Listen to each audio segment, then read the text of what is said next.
In 1956, there were over 100,000 lunch counters in America. Drugstores, five and dimes, bus stations, department stores, every one of them had a sandwich board behind the counter and a woman who knew your order before you sat down. By 1985, almost all of them were gone.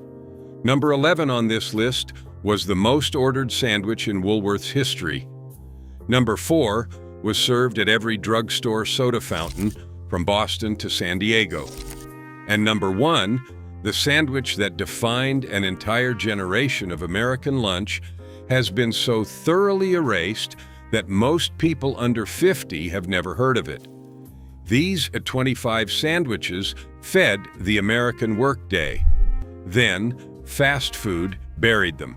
Hit that subscribe button and let us count down the 25 forgotten lunch counter sandwiches that disappeared forever. Number 25.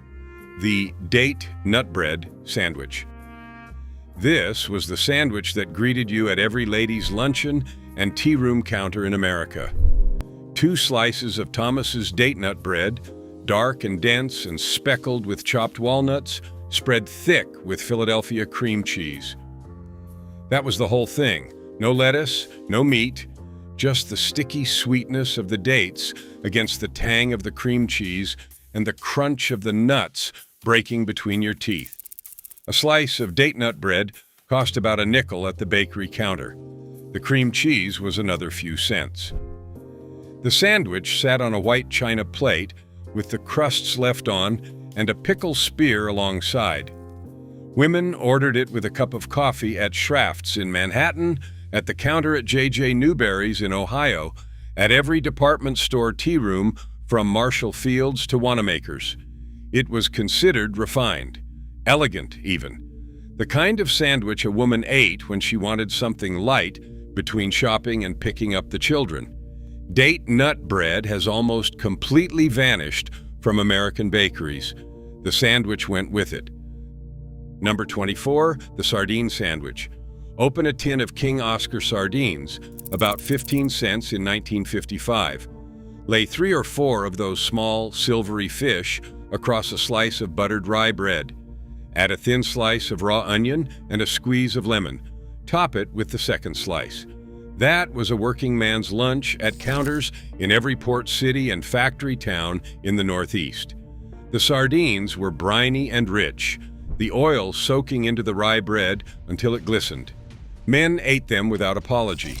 The smell cleared the immediate vicinity of anyone with delicate sensibilities, which was fine because the men eating them had none. Sardines delivered more protein and calcium per ounce than almost anything else in the display case. Nobody talked about nutrition in 1955. They just knew it was cheap and filling, and it tasted like the ocean. Lunch counters in Baltimore, Boston, and Philadelphia sold dozens of these daily. Today, most Americans will not touch a sardine. The nutrition did not change. We did. Number 23, the ham salad sandwich.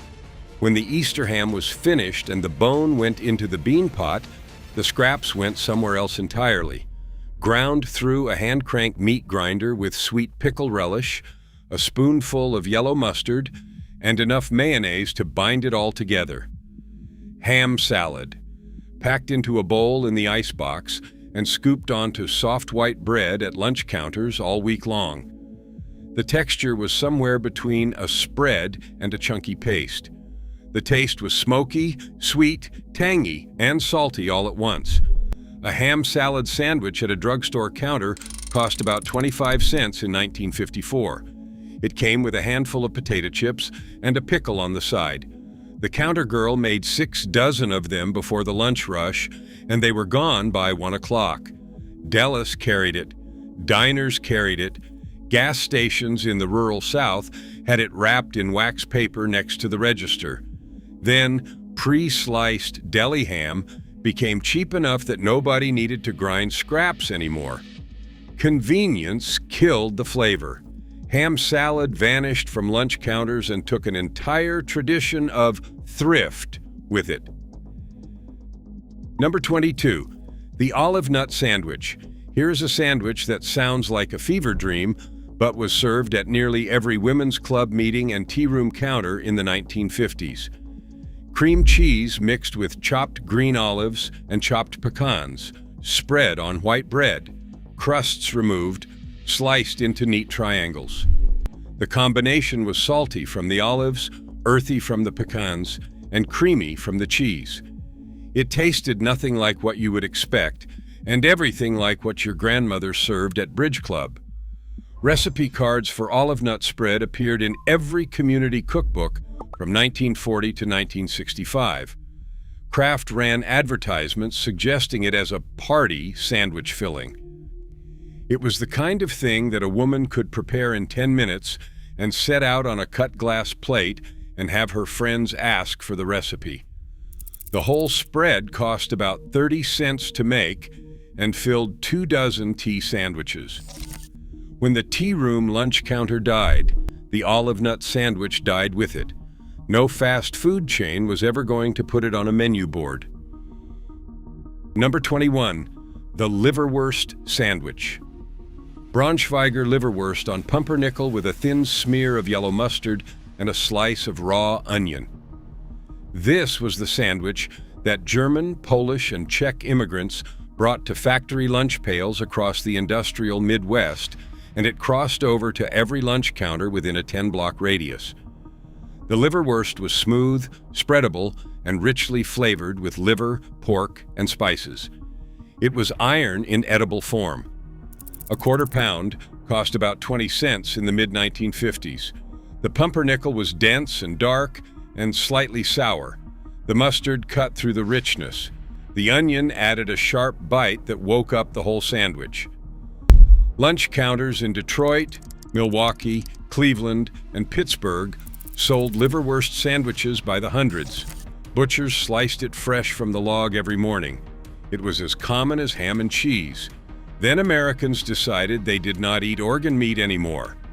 The liverwurst sandwich retreated to a handful of German delis and disappeared from the national conversation entirely. Number 20, the fried EG sandwich. Not a breakfast sandwich, a lunch sandwich. A fried egg cooked in butter until the edges laced brown and crispy. The yolk still soft enough to run when you bit down, laid on buttered toast with salt and pepper. That was a 15-cent lunch at any counter in America. The egg cracked when your teeth hit it. The yolk soaked into the toast. The butter from the griddle mixed with the butter on the bread and created something that tasted far richer than its 3 ingredients had any right to produce. Short order cooks could make one in 90 seconds. For a working man who had 20 minutes and a quarter in his pocket, the fried egg sandwich was the most honest meal in the building. Some counters added a slice of American cheese. Some added a strip of bacon. But the original needed nothing else. It was pure economy, pure satisfaction, and pure speed. Number 19, the pimento cheese sandwich. Below the Mason-Dixon line, pimento cheese was not a condiment. It was a religion. Sharp cheddar, grated by hand, mixed with diced pimentos from a small jar, bound with Duke's mayonnaise, and seasoned with a pinch of cayenne. Spread thick on soft white bread. That was the pimento cheese sandwich, and it appeared on every lunch counter, church picnic table, and gas station display case from Virginia to Texas. A sandwich cost 20 cents at most counters. The cheese was sharp enough to make your mouth pay attention. The pimentos were sweet and soft. The cayenne left a warmth at the back of your throat that made you reach for your iced tea. Southern women made it by the quart and kept it in the icebox for the week.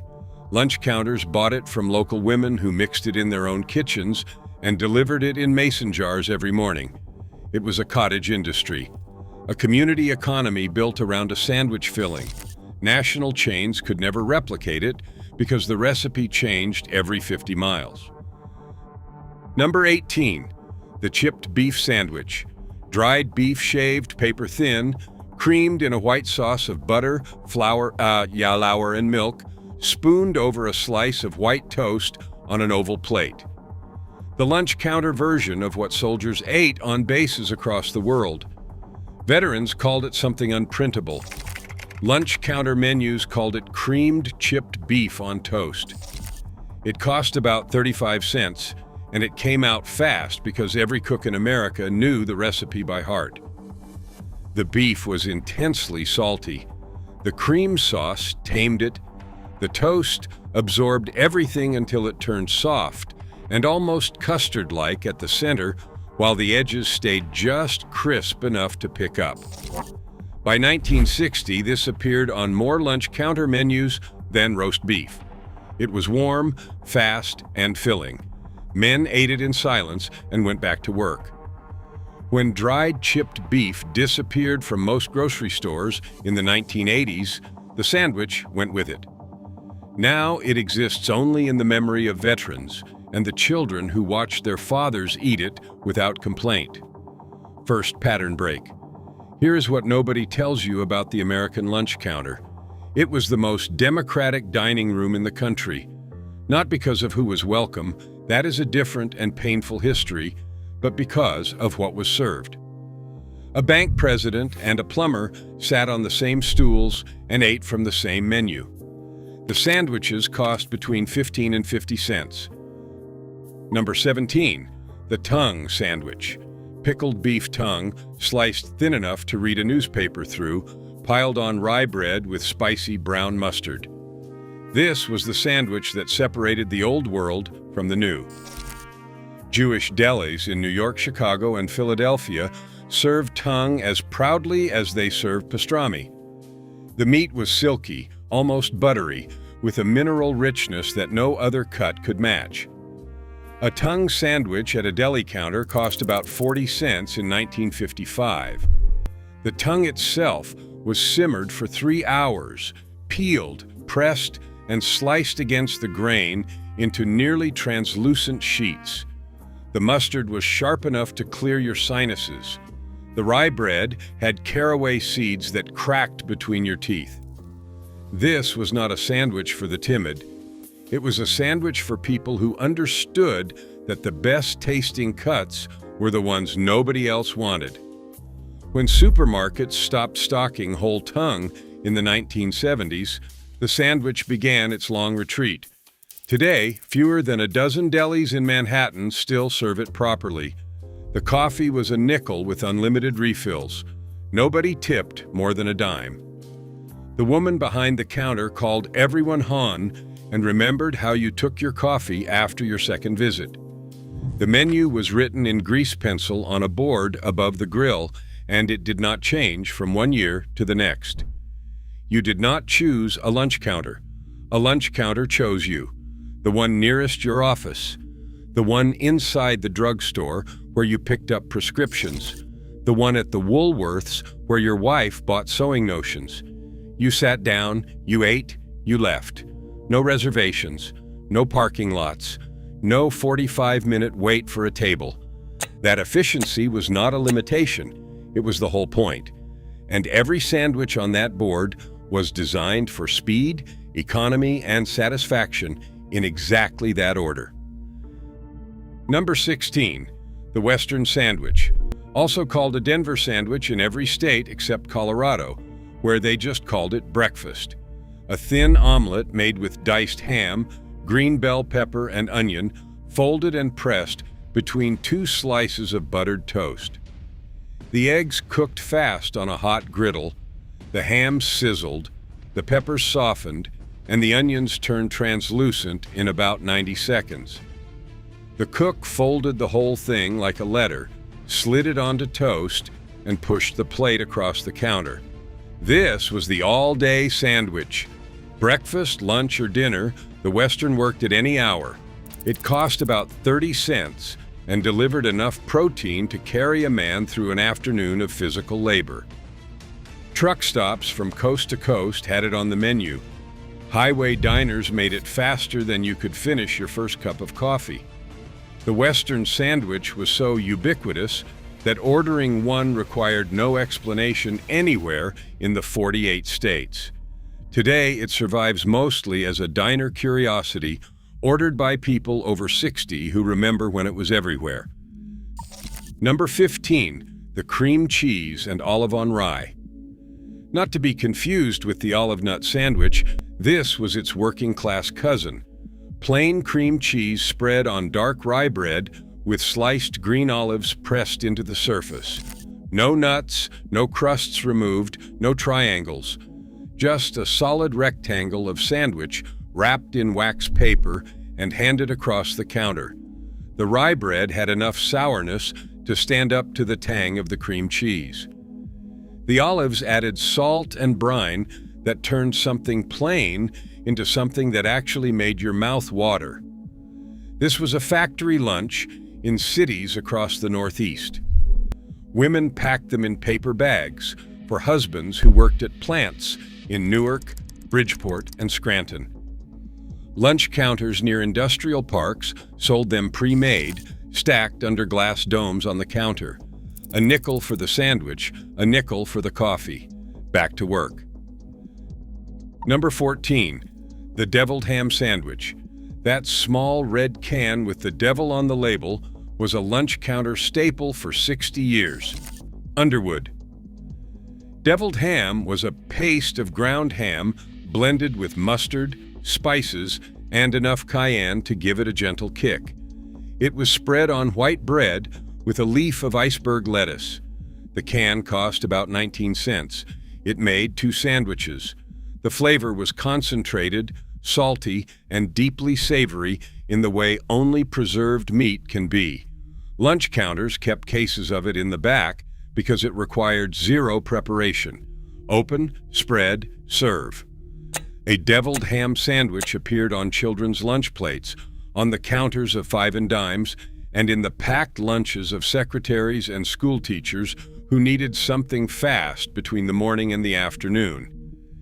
It was the most portable sandwich in America. The can fit in a purse. When fast food chains offered hot sandwiches for 35 cents, the deviled ham sandwich could not compete on novelty, and it slowly faded from the counter menu entirely. Number 13, the hot roast beef sandwich. Open-faced, 2 slices of white bread laid flat on an oval plate. Thin slices of leftover roast beef shingled across the top.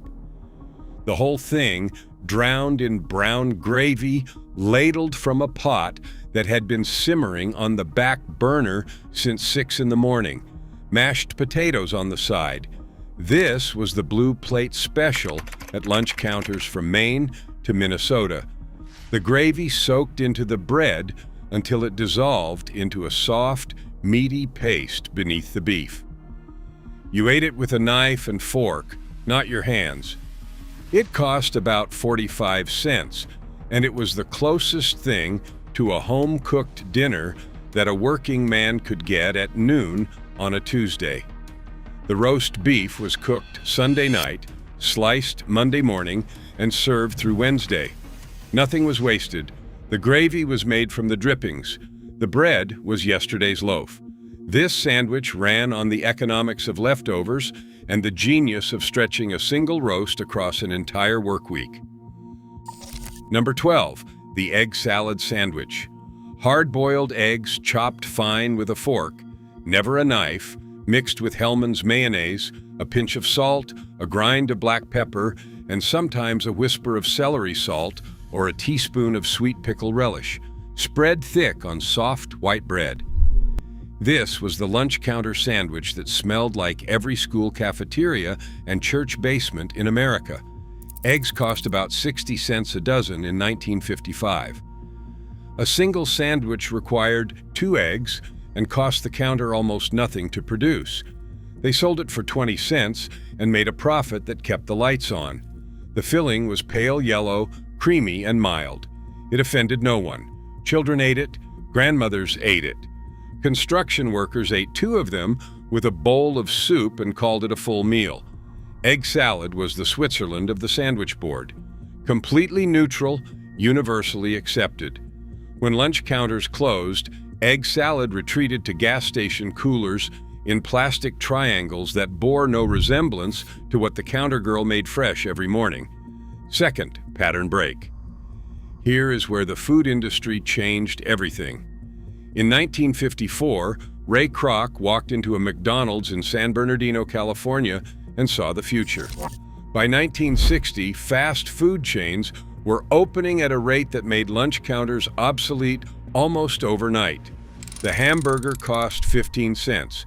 It came in a paper wrapper. You did not sit down, you did not wait, you did not talk to anyone. The lunch counter sandwich could not compete with that speed. But here is the thing nobody mentions. It was never trying to.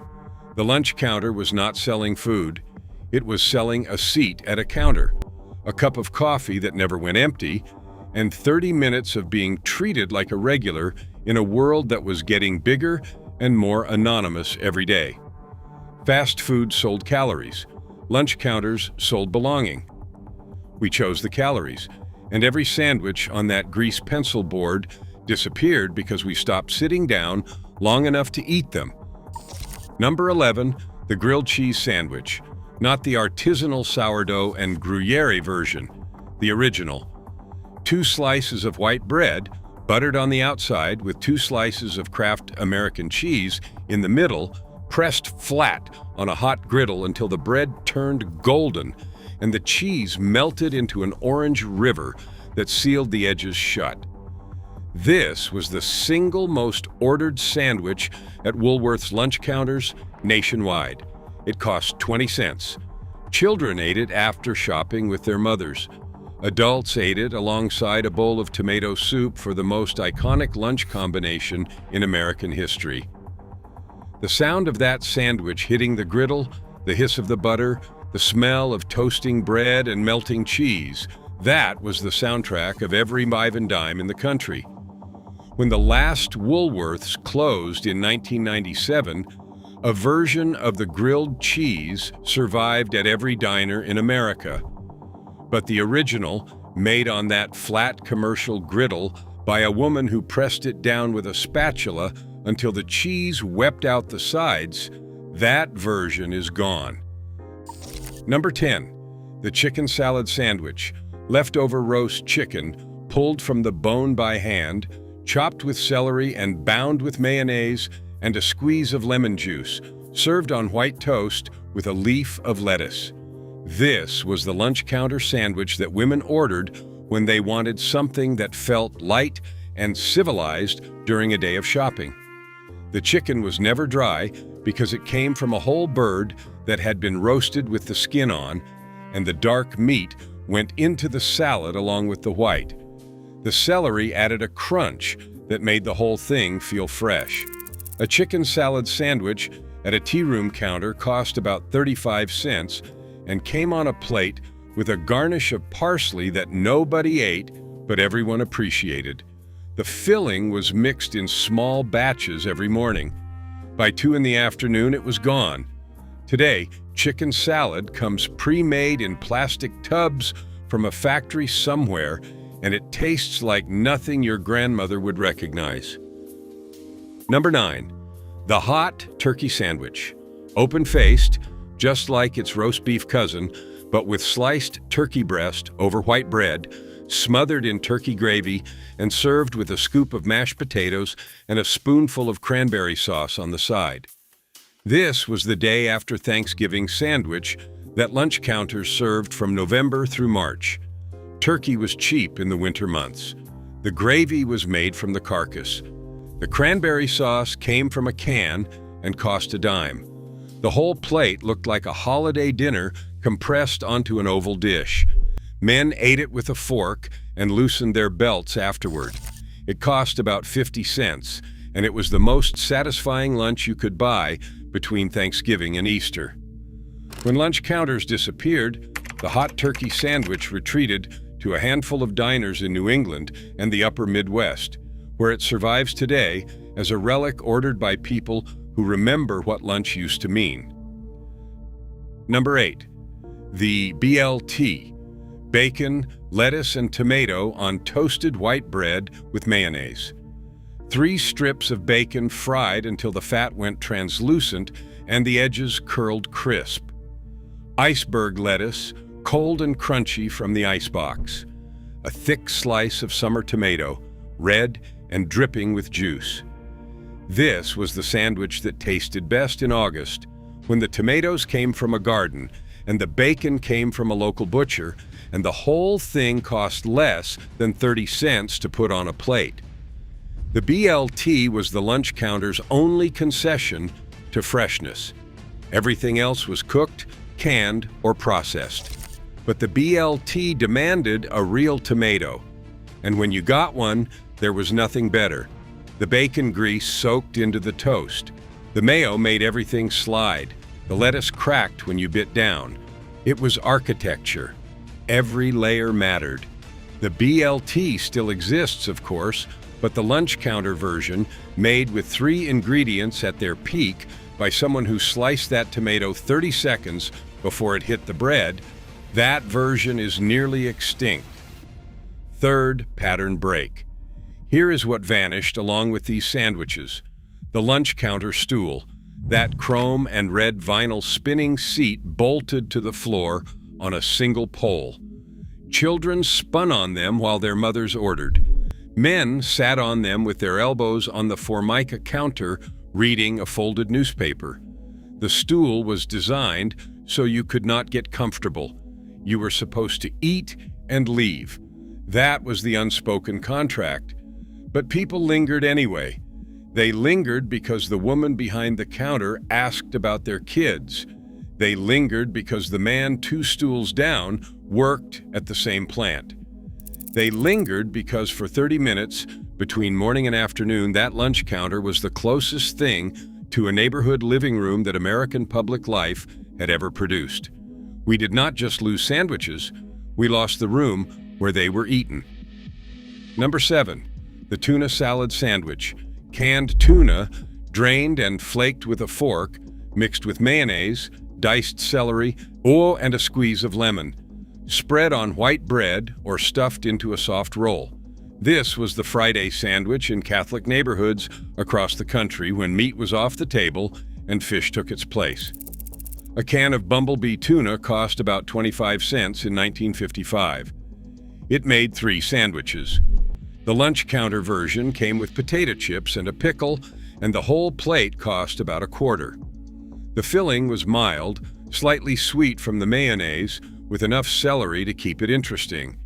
Tuna salad sandwiches were packed into lunch boxes, served at hospital cafeterias, and stacked under glass at every bus station counter between New York and Chicago. It was the sandwich of obligation, eaten because the calendar demanded it, but loved because it was actually good. Number 6, the chopped liver sandwich. In Jewish delis from the Lower East Side to the suburbs of Long Island, chopped liver was as essential as breathing. Chicken livers sautéed with onion, mixed with hard-boiled egg, and chopped until the whole thing became a rough, spreadable paste, served on rye bread with a smear of mustard. The flavor was rich, earthy, and deeply savory, iron and fat and caramelized onion in every bite. A chopped liver sandwich cost about 35 cents, and it was the appetizer, the main course, and the statement of identity all in one. Grandmothers argued about whose recipe was definitive. Delis built reputations on theirs. The sandwich was so central to Jewish American food culture that, "What am I, chopped liver?" became an expression meaning, "Don't overlook me." Most Americans under 40 have never tasted it. The delis that made it are closing one by one, and the recipe is leaving with them. Number 5, the club sandwich. 3 slices of toasted white bread, turkey, bacon, lettuce, tomato, and mayonnaise layered between them, cut into 4 triangles and held together with frilled toothpicks. This was the most expensive sandwich on most lunch counter menus, about 50 to 65 cents, and it was the one you ordered when you wanted to treat yourself. The triple-decker construction made it feel like an event. The toothpicks made it look architectural. Every layer was visible from the side, a cross-section of American abundance. The club sandwich supposedly originated at a gentleman's club in the late 1800s, but by the 1950s, it belonged to the lunch counter. It was the payday sandwich, the celebration sandwich. Today it appears on room service menus at hotels and nowhere else with any conviction. Number 4, the grilled peanut butter and jelly, not the cold version children ate from lunch boxes. The lunch counter version.